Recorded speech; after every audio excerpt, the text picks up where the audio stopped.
Hello, everybody, and welcome back to the final session of today's Training Industry Learning Tech Showcase, Learning Management Systems, sponsored by Exonify, Trainery, HCM, Adobe, Litmos, and Rustici Software. So again, I'm Liz Bate, the Events Marketing Specialist here at Training Industry, and I'm thrilled to have you with us here today. Again, before we get started, though, I would like to quickly go over a few housekeeping items to help you interact with our speaker and get the most out of today's program. So it has been such an engaging event today, and let's keep that ball rolling. So additionally, I would love to know where our final people are joining us from today. So please open up those chat windows and let us know where you're joining us from. It is finally sunny here in Raleigh, North Carolina, and it is truly a pleasure to have you guys with us here today.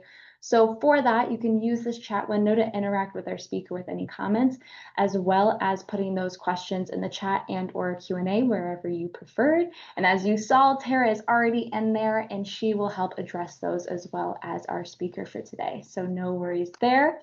And at the end of your time here with us, you will notice a short evaluation survey has popped open in another tab in your browser, and we would appreciate your thoughts on today's event.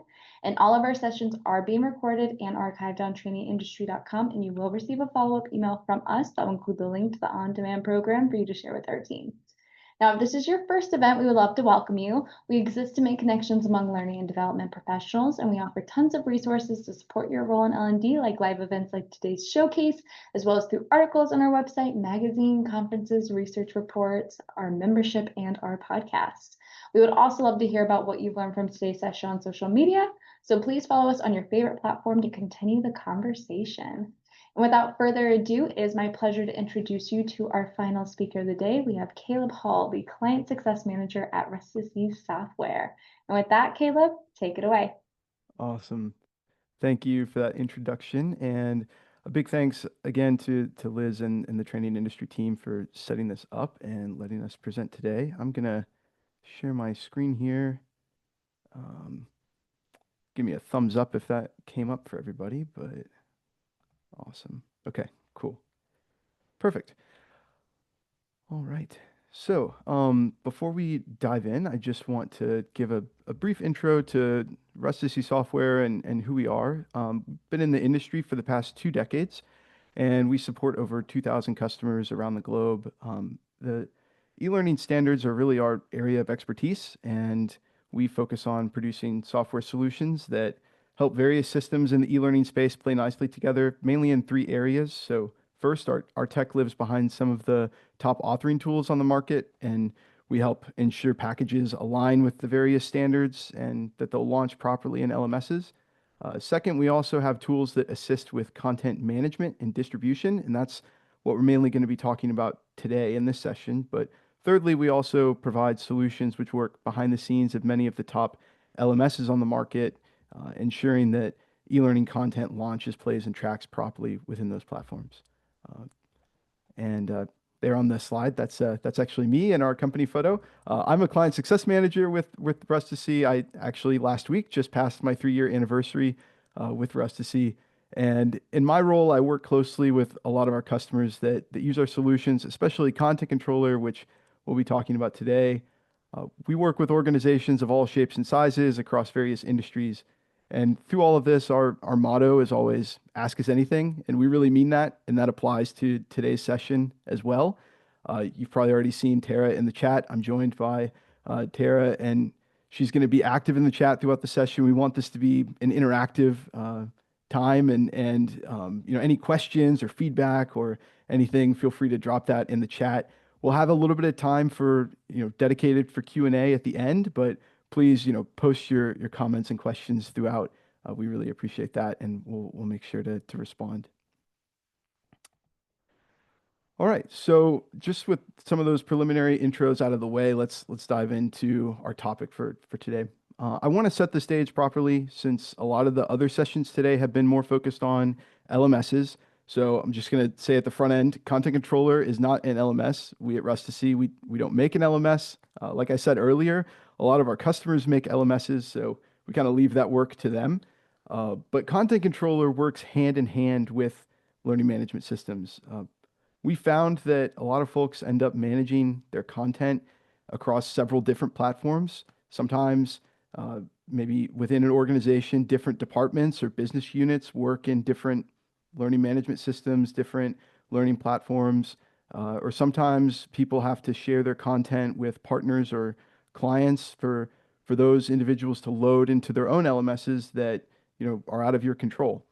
Um, if that's a situation that applies to anyone here, go ahead and drop that in the chat. Actually, like I said, we want this to be interactive. So if you find yourself using and managing different LMSs or different platforms simultaneously, go ahead and drop that in the chat. But all in all, whenever you're working across different systems, there's often a lot to keep up with and a lot to manage. So especially we've seen that if you need to roll out an update to a course, or if you need to sunset outdated materials and make changes. Um, at that point, if you're managing all of this in different systems, you're having to track down all the places where that content lives, if that's even possible, or if you even know where you have it. So that kind of problem is what we've set out to solve with Content Controller. Content Controller is a platform that allows you to centralize your entire course library into one system. So you bring all of your content into one place, and from there you can distribute it to multiple LMSs, whether those are internal or maybe external systems that are managed by other companies or other organizations. And this is also key once you've distributed that content through Content Controller. Content Controller is collecting real-time analytics about how the content is being used across all of those systems. And it's making all of that information available in one place where you can report on that info within Content Controller, or you could pass that info on to other systems like business intelligence tools or learning analytics platforms. So just to speak a little bit about how this works, Content Controller is a web-based application that you can upload your content into. You can import content that is saved as SCORM 1.2, SCORM 2004, third or fourth editions, XAPI, CMI5, AICC. You can also just put media files directly into Content Controller like PDF, MP3, or MP4. With your content centrally hosted there, you can then distribute what we call proxy files or content controller packages. These are small, very lightweight packages that do not actually contain your actual course files, but they're pointing back to the content that's hosted within Content Controller. These proxy files can then be shared with any LMS that can launch SCORM, AICC, CMI5, or LTI. And the beauty of this, again, is that you're retaining full control over the content in one centralized place and then distributing that content out to various different systems, in these little proxy packages. What's so powerful about this approach? There's a few things, but one area is that you are able to make changes in a central location. So without Content Controller, if you need to make a change to a course, then like we said earlier, you're going to have to go update that course in every place where it's being used. With Content Controller, you can just upload the new version in one place, and then that new version is going to be available to users in all the systems that you shared the Content Controller packages with. And this happens without any need to reshare any files. When you update the course in Content Controller, you can remotely tell all those proxy packages that you've exported from the system to point back to the latest version that's hosted centrally. So this is really great because it guarantees that all your content is up to date and accurate, and today's content, not yesterday's or last year's content. So it's accurate for everyone who's launching it, regardless of what system they're launching that content from or interacting with it from. So that's kind of an overview of Content Controller, what it is, what problem we're trying to solve with it. And that was a lot of info in a short span of time, I know. So, of course, if you have any questions, drop those in the chat and we can respond to those. But I wanted to use our time today well and kind of do a little bit more showing than just telling. So I'm going to launch into a demo instance of Content Controller and screen share and kind of show you hands-on, what this looks like and what some of the main features are. So give me just one moment to switch my screen over. We should be looking at a demo instance that says Content Controller in the top left corner. So there's several sections that I'll cover here within this application, but the main place to start is here in this big section that we call content. This is the global content pool of all the content that has been added into Content Controller. And this is where we'll kind of begin. So from here, you'll notice like we have some content that's already in here. We also have some folders. It's very easy to, create new folders and, drag courses, from uh, places in the hierarchy into folder structures here for organization purposes. I'm just going to show, like, if I click into a folder, we have a lot of content here. This is a way to keep content organized within the system and, help with sharing content with accounts, which we'll talk about in a moment. But to get started with, I'm just going to add some courses here, and you have the ability to add multiple courses at once. So I have some content here that we'll be adding, just a course about the moon landing and a video of the moon landing as well. You have the opportunity to add tags here to the content when it's being uploaded. But I'm going to go ahead and upload this content here, and you can add tags to apply to all the courses. There's also a feature where you can assign a custom ID to this content when it is added. If there's maybe a ID system or unique name system that you're using to keep track of your content, you can use that within Content Controller as well. So here we can see that these courses have been added. If I go back to our global content pool, I'm going to see them here at the top of the list. We've added these courses. I could put these in a folder if I want to, but at this point, I'm just going to look at some of the information about these courses. So I'm going to click on this course here about Apollo 11. And as you can see, there's some information about the course, shows what standard it was uploaded in, the language, those kinds of things. I'm going to go ahead and hit test. And right here within Content Controller, I can actually see exactly what this course will look like when it launches. I can kind of navigate through the course and see exactly, what the learner would see when they launch the course. If you're ever wanting to debug a course and get more technical information, some of that information is available here as well, where you can actually see debug logs about that launch of that course. And there's some general configuration settings here to customize some things about how the course is launched through Content Controller. Versioning is also an option in this section, but we'll come back to that a little bit later on in the session and talk about that in more detail.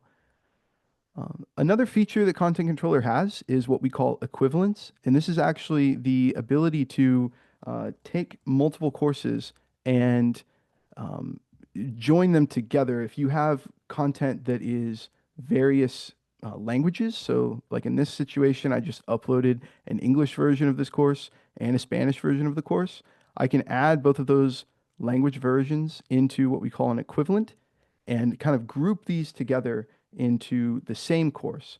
And what's cool about this feature is that when you launch this course, which I'll do a test launch here, it's actually going to show you a page that looks like this, that we call an interstitial page, where you're able to select what language version of that course you want to launch. So you can share the course out as, just one course package. And when the learner launches it, they'll be greeted with a language selection screen just like this. And the language of this page is going to be based off of their browser's default language, and they can choose what version of the course they want to go into, and it will, open that version that you've configured in Content Controller. So that's a cool feature that we have available as well. There's also another section here called previews, where you can actually create preview links directly to content, share that with individuals to just preview that content outside of an LMS and look at that content just by clicking that link. So that's a cool feature as well. That's the main overview of the content section. So the next area to look at is what we call accounts. So within Content Controller, an account is essentially you're going to have one account for each LMS or each system that you're sharing content with. So in this example, I've made a dummy account here called A1 Learning. If I click on this, we see some information about the account. Right here on this first page, you have the option to set limits. So this would be helpful if you want to set up like an expiration date or some sort of limit based on the number of launches or the number of users who have interacted with content within this account. There's some configuration settings for this, and we're happy to share some more details about what options are available here. But at a high level, you have the ability to, set up some limitations if that's something that you would like to, control with the content that's being distributed to these various systems. Here in this section, this is the content library that is specifically for this account. So earlier we were looking at the content for all of the content that you have in Content Controller. In this section, this is the account-specific content library. I'm going to walk through adding some content over from our global content pool into this uh, into this section here. So I'm going to grab that language, the multi-language pack for Apollo 11, and I'll grab the let's see, I should be looking at the moon landing course, and we'll grab just some other content here as well and add that in. So when I've added the content into our account here, we can view this content here, very similar page to see some of the details. And we can also override some of those configuration settings if there's any tweaking that we need to make sure that the course plays nicely in that particular LMS that this account is going to be using. We can kind of override some of our global settings with the configuration options here. There's also the ability to copy over entire folders from the global content library. So what people usually do with organizing their content is in the global content pool, they'll use folders so that you can quickly add content into accounts based off of like categories of, content that you've uploaded. So there's some ways to help manage things at scale as well. Once the content has been added here into an account, it's very easy to create those proxy packages that you would actually share with a partner or a client or, with someone within your organization to load into one of these LMSs. So I'll show what that looks like. I'm just going to grab multiple courses here and hit share. And then I can choose what standard I want to, export this content as. Now, again, we are not downloading the actual content itself. We're basically downloading little packages that are kind of like the shell of a SCORM 1.2 course or, the shell of a SCORM 2004 course. And the benefit of this is, again, that your content is staying within Content Controller. You control that, you manage that. These proxy packages are kind of serving as a tunnel or a window into the content that is hosted within Content Controller. So here I can hit get link and I can either download the package here or I can copy a link, like a download link to these courses here. And we have another feature that we call content portal that we can talk about a little bit more later. And so there's a few options for getting these proxy packages to the individuals who will be using them to load those proxy packages into the various systems. But this is how you set that up and configure that here. And again, just to highlight, regardless of what format you import it as, so like this Apollo 11 course that I added, here is it was a SCORM 1.2 course, but I am actually able to share as SCORM 2004, AICC, CMI5, or LTI, as well as SCORM 1.2. So there's some flexibility there that allows you to share content in various different formats to work well with other systems that may have different import requirements. So that's a general overview of that section. Moving on to the next piece of Content Controller, which is reporting. So remember a thing to keep in mind, the content is going to be shared in these proxy packages that you're putting into the various systems. So the content is launching in the LMS that proxy package has been loaded into, and it's simultaneously launching in that system, but it's also playing on the Content Controller side because that's where the content actually lives. So the proxy package is able to share results with that launching LMS. The same results that a SCORM course or AICC, et cetera, would normally share with the LMS, but Content Controller is also retaining all the data from that launch as well. So what this means is that you get back the info that the LMS shares with the course, like learner ID and learner name, as well as the info that the course typically records, like time spent in the course, the pass-fail status, the completion status, any scores, and depending on how your course is authored, that interaction level detail depending on the format or the functionality of your course. So with all of that said, you do have the option to anonymize learner data. If there's any privacy concerns with some of the systems that you'll be sharing this content with, you can set that up either on an account by account basis or across all the content within Content Controller. And that'll basically make sure that any learner information, like identifying information about learners, is anonymized before it actually hits the Content Controller side of things. So that's something to be aware of and keep in mind. But with that kind of overview out of the way, I'll explain a little bit about each section of the reporting piece within Content Controller. So right now we're looking at the usage tab, and this is going to show us some information about license management, here at the top, so we can see like how those license limits that we've set up across various different accounts, how those are trending, if they have, reached their learner limit or expiration dates, and that's visible up here in the top section.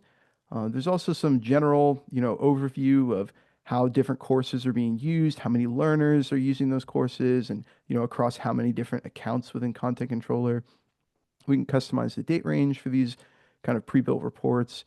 We can also look at those equivalents. So again, this is the multi-language, kind of grouping of content that we talked about earlier. So we can actually see, of those multi-language packages, how many people are launching the English version, how many people are launching the Spanish version, and we can get that kind of information here from this section. We also have a course activity report where we can, show information about a course, which my date range is not showing up here, but we can see information about how a course is being used across different accounts, how many learners, how many people have, launched that course, and how many people are in progress and still, haven't completed but have started to launch. And then as well, we can see similar information about an account. And we can see how usage is happening, across the board within an account, by course. We also have some options to export some of the same information as CSV, so you get kind of a full, data dump, based on a time range, and you can have that and work with that in Excel or some other system. We also have what we call a course report here in the course tab. So this is where you can see info by courses across all accounts, and I'm just going to click into this course here about golf. We can see how many learners have interacted with this course, how many are in progress, the number of registrations, completions, whether people passed or failed, what the trend is there, average score, the time spent in the course. And what's really cool too is that you get some, if there's, assessment questions or, quizzes within the course, you can get some soft analytics about, whether the question was hard or easy, depending on like how many people seem to pass that question. And there's also some metrics about whether that question seems to be a predictor of success. The likelihood that people who get that question correct, pass or fail the overall assessment within the course. So some basic analytics there from a course standpoint. On the Learner tab, we can look at a particular account and look at all courses or just some of the courses in the account. We can see some of that similar information, but drilling in specifically to learners who have interacted with courses. We can see when they launched content, how often they came back to the content, how much time they spent, and this is just kind of a dashboard view of that sort of information. All of these reports that are pre-built within Content Controller have a little share button at the top right. And so we're actually able to create either a CSV export or a link to the report. So you can actually share this, these pre-built reports with stakeholders within your organization or anyone really that you want to share the link to. And they don't even have to have a login to Content Controller. You can just share them a link and manage those links within the shared section here. And you can turn off those links if you need to remove access to anything, but that's just a handy feature for getting some of this information to various stakeholders in your organization. And also on top of all of this pre-built reporting, we do also have a pretty robust API within Content Controller. So we have folks that have kind of built out their own customized integrations with other reporting tools that are used within their organization. So there's a lot of options there, and we have some folks in house that are happy to talk through those kinds of things and explore what's possible. Okay, and with that, there is one final piece that I want to make sure I highlight here in the demo, and I know we've had some questions come in, so I think we'll have some time to cover those as well. But I mentioned this early on, versioning. So I'm going to go back to that Apollo 11 course that we added, and since we added this version, there's actually been a change. There was a mistake made in the initial course, so it's time for us to make an update. And rather than having to share this, course again with everybody that we've already shared it with, I can just come back to our global content pool here within Content Controller. I'm going to hit this version button. Then I'm going to choose a new file, and I'm going to do our updated version of the course that I've created. And I can even document here, and say what the changes are that we made in this course. And I can hit add. And then this new version is going to get uploaded into Content Controller, but kind of linked in that same course, if you will. It gives me the opportunity to test the new version before we publish it, so I can go right back into that testing and debugging screen. I'm going to pass that for now, but down here, I can see we have our version 1, and now we have version 2. I'm going to click on this version 2, and I'm going to hit publish. And when I do this, I get a choice. So if you have learners who have already started taking this content, you have an option here. You can either force everyone from this moment forward to have to, reset their progress and start with the new course, the new version of the course, or you can allow the people who have already started taking the course to finish that, progress that they have. And if they relaunch in the future, then they'll get the new version. So this is kind of helpful if, maybe you just change some typos or something and you don't really want anyone to like lose progress, especially in longer courses. You have that customization. I'm going to say this is a critical change. We want everybody to restart whenever they interact with this course. And so I made that selection. So with that, version 2 is now live. And again, I don't have to do anything else.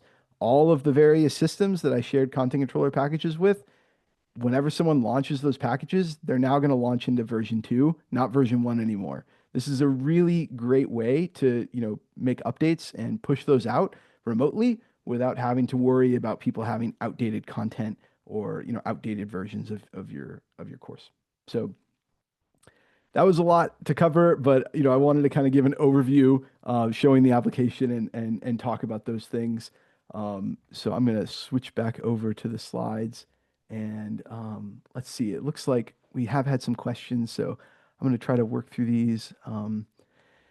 Eva, it looks like, was asking, does it integrate with other systems such as knowledge bases, SharePoint, or Microsoft environment? And this might have already been answered in the chat. Apologies if, oh, okay, it looks like Tara did already respond to this in the chat. Yes, as long as those systems can accept LMS standards, like the ones that we mentioned here, then Content Controller can share those out as, SCORM 1.2, 2004, CMI5, AICC, or LTI. Okay, let's see. We have another question. How would Content Controller work with LMS or LXP that allows users to download content within their apps on their devices? Yeah, great question. If I'm understanding your question here, Content Controller, does require an internet connection, in order for this to work. So if there's a situation where your content is being played in, like an offline, downloaded kind of situation, then in that moment, the launching LMS wouldn't have access to Content Controller. So that whole like kind of tunneling and the proxy package technology that we were talking about would not work in that kind of situation. But it works for situations where there's constant internet connection to so that there'd be connectivity with Content Controller. How does versioning and recovery rollback work? At what point do older versions need to be moved off into an archive? Yeah, great question. So I'm going to hop back into the demo. This section here where you can see the versions, they're all going to stay right there in that section. You have the opportunity to download like the actual course package of a previous version if you need to, download that to your machine and look at that. You can roll back. So if we want to roll back to version 1, I can actually, say uh, publish version 1, and I can roll back um, and move back to that version. I think it's just not updating on my screen there, but yeah, when I refresh, it shows we're back to version 1. So you have that ability to roll back and recover, previous versions. Let's see here. Another question, just like Content Controller allows for packaging multi-language, can it package different standards like SCORM, XAPI, CMI5 so they can adapt to LMS they're being shared with? Great question here. It's actually really simple because it doesn't matter what version of the course that you upload. If you have all the functionality that you want within your course built in like a CMI5 package, then you're able to upload that into Content Controller and share out as SCORM 1.2, which tends to be kind of the most ubiquitous uh, as far as support goes with LMSs.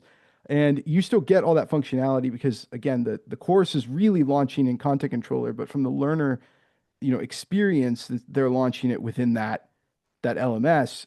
So even if that LMS only supports something like SCORM 1.2, your course can be CMI5 and then Content Controller exported as a SCORM 1.2 proxy package, loaded into the LMS, launched as SCORM 1.2, but you get all of the interactions and all of the reporting and analytics that CMI5 provides. So hope that answers your question. But yeah, you have that flexibility. Let's see. Is your LMS accessible to screen reader users and have logical tab orders? Yes, Content Controller is usable to screen readers. Do you have an out-of-the-box report that compares versions to each other or that could be made? Yeah, we do have the version of the course is a part of our reporting, so that would be something that you could surface as well. Um, does the client that has this course on their LMS have a dashboard to see this info? So I'm not sure exactly what info you're referring to. There's you can share those reports with them if you want. That's part of the sharing report functionality. And we also didn't have time to dive into it in depth, but we have a way that if you're sharing content with clients, you can actually set up a content portal for them where while they don't have access to log into your content controller instance, they would be able to have like a self-service portal where they could see information about how they're tracking against the license limits that you've set up and be able to download content for themselves there. Thanks for all those great questions. If you have any more, feel free to send us an email at info@rustici.software.com, and we're happy to continue the conversation there. Thank you so much, Caleb. Yeah, those questions came. There were so many, but thank you so much for the demo. That was super helpful going through each element in such short time. So bravo. Thank you so much. So for that, for everyone else, this does conclude our sessions for the event. So it has been such a pleasure to have you all here. And again, thank you to all of our dynamic speakers and sponsors, Exonify, Trinity HCM, Adobe, Litmos, and Rustici Software. And again, all of our sessions are pre-qualified for a credit hour by SHRM, HRCI, ISPI, and CPTM. So please, I will type my email here. I will send you those codes. Just let me know what sessions you attended and all of that jazz, and I will send you those codes as soon as I can. But while I'm typing that, additionally, all of our sessions are being recorded, so you should be also getting that follow-up email from us at the end of the day additionally. I also want to do a big shout out to our 2026 events. We have TICE. It is your chance to discover fresh ideas, build lasting connections, and explore the latest in L&D. So right now, up until December 31st, we do have, I think it's $400 off. So totally check out that early bird sale. I would love to meet you all there. Additionally, you can optimize your organization's learning technology lifecycle by additionally gaining an in-depth understanding of how to select, purchase, implement, maintain, and retire those learning technologies with our Managing Learning Technologies certificate. Sorry, I'm like trying to type this while speaking. It is not great. But lastly, I do want to give you a reminder that that survey should have popped open in another tab in your browser upon exiting, and we will greatly welcome your feedback. Thank you all for joining us again today. It is just Monday, but I hope you guys have a wonderful day, a wonderful week, and I will see you all very soon. Bye, everybody.